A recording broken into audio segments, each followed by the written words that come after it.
Antes de você assistir esse vídeo, quero agradecer por se inscrever. Se ainda não for inscrito, se inscreva. A sua inscrição é muito importante para o crescimento do canal. Vice da Copa do Brasil é um recado da incompetência da diretoria do Flamengo. A coleção de fracassos do Flamengo em 2023, a série de erros nas decisões da cúpula, desde a saída de Dorival Júnior, em novembro de 2022, minaram o ambiente e destruíram o ano do clube. O rubro-negro foi vice pela quarta vez na temporada após empatar em 1-1 com o São Paulo, no Morumbi.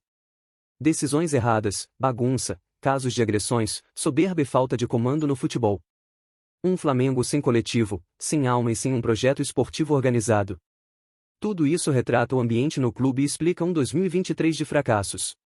Torcedores alertaram para o risco de ficar fora da Libertadores em 2024, visto que o Flamengo ocupa apenas a 7ª colocação do Campeonato Brasileiro e, no momento, está fora da zona de classificação para o torneio continental. Conforme mencionado, não conseguiu superar o São Paulo no Morumbi e amargurou o 4º vice na temporada 2023. Antes, ficou na 2ª colocação na Supercopa, Recopa Sul-Americana e no Campeonato Carioca.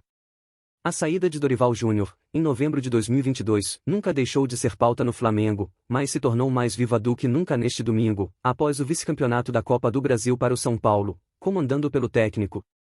O resultado frustrante, mais um em 2023, levou a cúpula rubro-negra ao alvo dos protestos. O Flamengo amargurou neste domingo seu 4º vice em 2023, o primeiro sob o comando de Jorge Sampaoli, e todos após a saída de Dorival Júnior, que conquistou a Copa do Brasil e a Libertadores pelo clube na temporada 2022.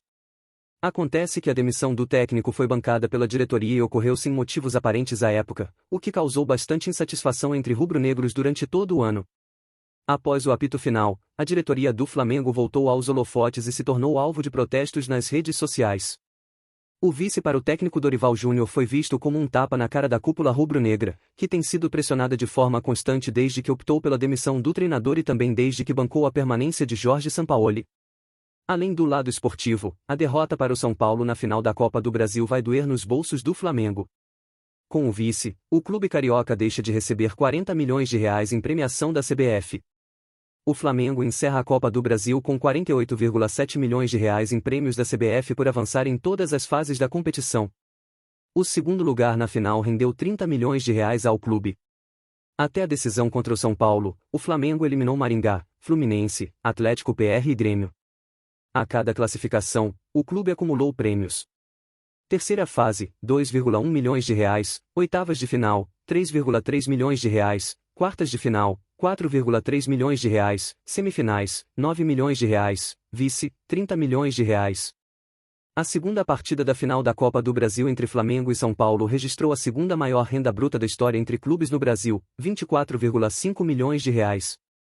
O montante fica apenas atrás do registrado no jogo de ida da decisão, na semana passada, no Maracanã, R$26,3 milhões. O técnico Dorival Júnior fez um longo desabafo após conquistar o título da Copa do Brasil pelo São Paulo, neste domingo. Dorival falou sobre a mágoa de ser demitido do Flamengo e a forma que provou no tricolor o seu trabalho. Com relação ao Flamengo foi um fim de ano diferente, porque além das alegrias pelas conquistas, só eu e minha família e amigos entenderam toda a situação e tudo o que havia acontecido. Natural que fiquei chateado com tudo, mas não levei para o campo pessoal, jamais misturei as coisas, comecei a transferir responsabilidades. Sempre soube separar muito bem uma situação da outra, não tinha um espírito de uma revanche em nenhum sentido, afirmou o treinador. Joguei contra meus ex-comandados, só fico um pouco chateado porque ganhamos aquelas competições e dizíamos que era um arroz e feijão, e que o arroz feijão e qualquer um faria igual pelo elenco do Flamengo. Um mês depois, por incrível que pareça, quando a mesma equipe não alcançava os resultados da disputa do Mundial, era uma equipe que precisava de reforços, uma equipe que tinha sido campeã da Copa do Brasil e Libertadores. Estranhei as atitudes, colocações de muitos que diziam que 30 dias antes era o melhor elenco da América e que ganharia. Foi muito estranho tudo o que aconteceu. Acrescentou. A situação de Jorge Sampaoli, que já não era boa, passou a ficar praticamente insustentável, e o treinador argentino perdeu o último apoiador dentro dos bastidores da Gávea, Rodolfo Landim. O presidente Rodolfo Landim abandonou Jorge Sampaoli nos bastidores. Diferente do que vinha acontecendo, o dirigente não foi ao vestiário após o jogo no Morumbi. Vale frisar que o mandatário era o único do comando do clube carioca que ainda apoiava e tinha diálogo com o treinador argentino. Após o resultado frustrante na Copa do Brasil, agora, a diretoria rubro-negra discute os próximos passos na temporada. Não há mais clima para a continuidade de trabalho com Sampaoli no Flamengo. Com a pressão aumentando cada vez mais para o lado de Jorge Sampaoli, a diretoria rubro-negra discutirá a permanência ou não do argentino no clube nas próximas horas.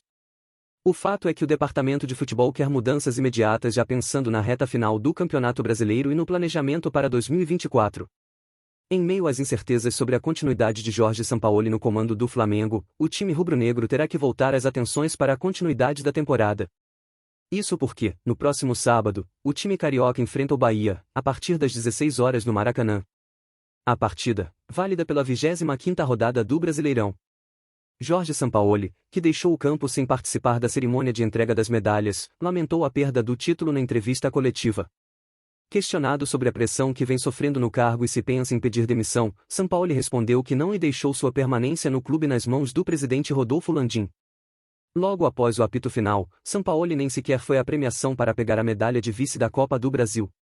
Tão logo o jogo acabou, Sampaoli se encaminhou ao vestiário, e não mais voltou. A organização da competição chegou a ir ao vestiário chamar quem já tinha descido. Alguns jogadores retornaram, mas o treinador não. No jogo de ida, no Maracanã, Sampaoli já havia ido para o vestiário antes do primeiro tempo acabar. Após o jogo, chutou uma das grades no túnel que liga os vestiários ao gramado.